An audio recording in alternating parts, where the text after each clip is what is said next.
Welcome to the deep dive. Today we're jumping in something really current, the escalating conflict between Iran and Israel. We're going to explore what it tells us about modern warfare.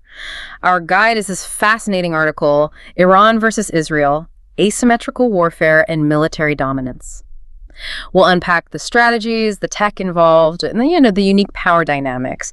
Our mission is really to help you get a quick handle on this very complex situation. Exactly. And it's not just about what happened, right? It's the why. Why does this matter?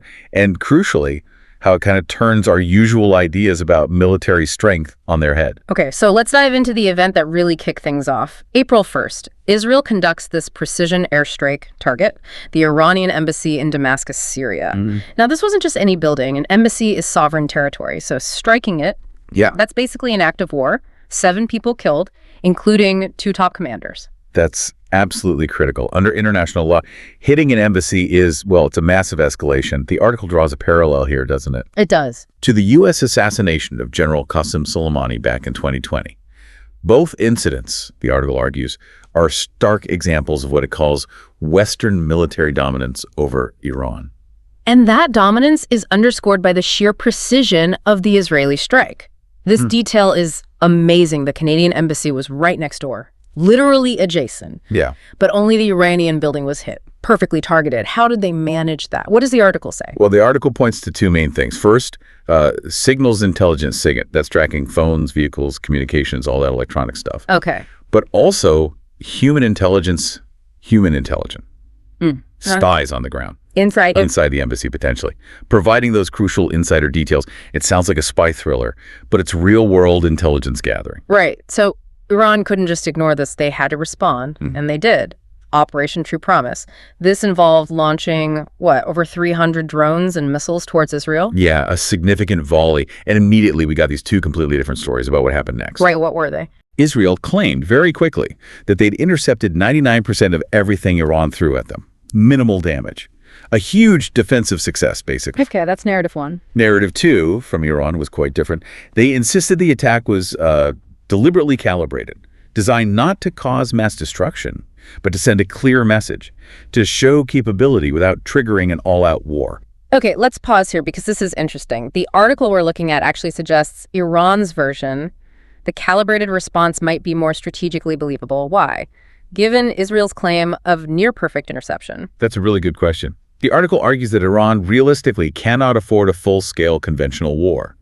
Not against Israel, and certainly not if the U.S. gets involved, that Western military dominance we mentioned. So their hands are tied, in a way. Exactly. So their actions, the article suggests, are better understood as strategic restraint, mixed with psychological warfare. It wasn't necessarily about overwhelming Israeli defenses. Maybe it was more about demonstrating reach and resolve without crossing a line that forces a massive retaliation they can't handle. Which leads to maybe the most surprising point, the cost. Ah, yes. The cost asymmetry, it's staggering. Tell us the numbers the article estimates. Okay, so Iran's entire operation, all those drones and missiles, estimated cost somewhere between 10 and 30 million US dollars. Maybe even less, depending on the tech used. 10 to 30 million, okay. Now, Israel's defense... At least $1 billion. At least. Using the Iron Dome, David Sling, fighter jets scrambling, aero missiles, all incredibly expensive systems. For one night's defense. 1 billion versus, let's say, 20 million. That difference is huge. It is. And this brings us right to the core concept, asymmetrical warfare. Define that for us. Simply put, it's when a militarily weaker power, like Iran in this context, uses unconventional strategies and tactics to effectively neutralize the advantages of a much stronger opponent, like Israel or the U.S.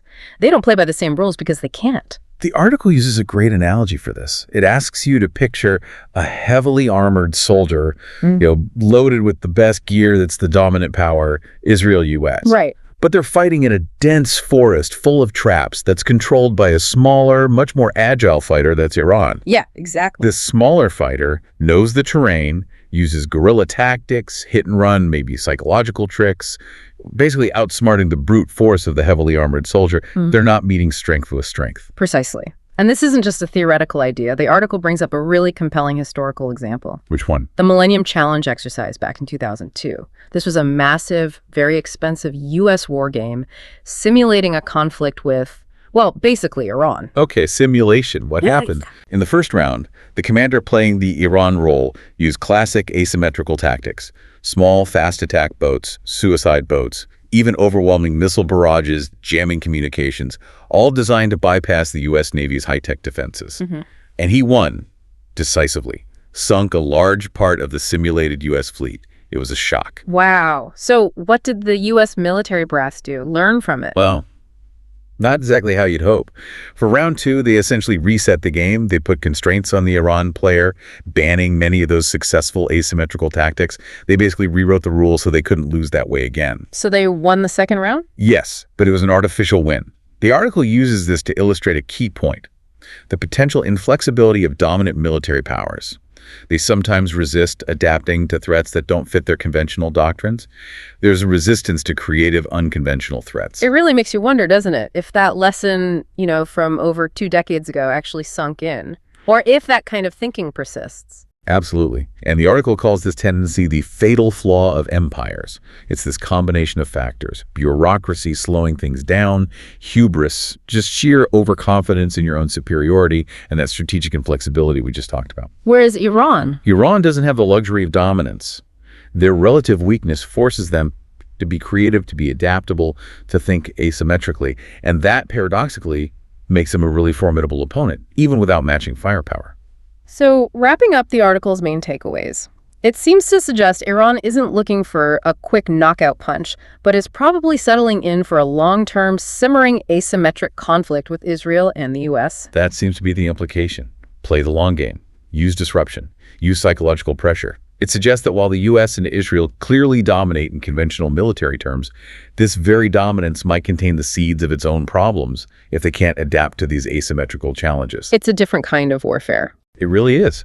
It's not just about having cheaper drones or clever tactics. The article frames it as a whole philosophy of survival, of adaptation born out of necessity. Victory might not look like capturing territory. It might look like sustained disruption, bleeding resources, and winning the psychological battle. So that's our deep dive for today, a look that really challenges those standard ideas about military might. It shows how nations perceived as weaker can actually reshape geopolitics using intelligence, precision, and, well, strategic creativity. And it leaves us with a big question, really, for you to think about. In a world increasingly defined by information, cyber warfare, and these kinds of unexpected asymmetrical tactics, how does our very definition of strength need to change? What does power even mean if it's not just about tanks and planes anymore? What does it take for the big players, the dominant powers, to truly adapt? Yeah. How do they learn to fight effectively in that metaphorical forest? Definitely something to chew on. Thanks for joining us on the Deep Dive.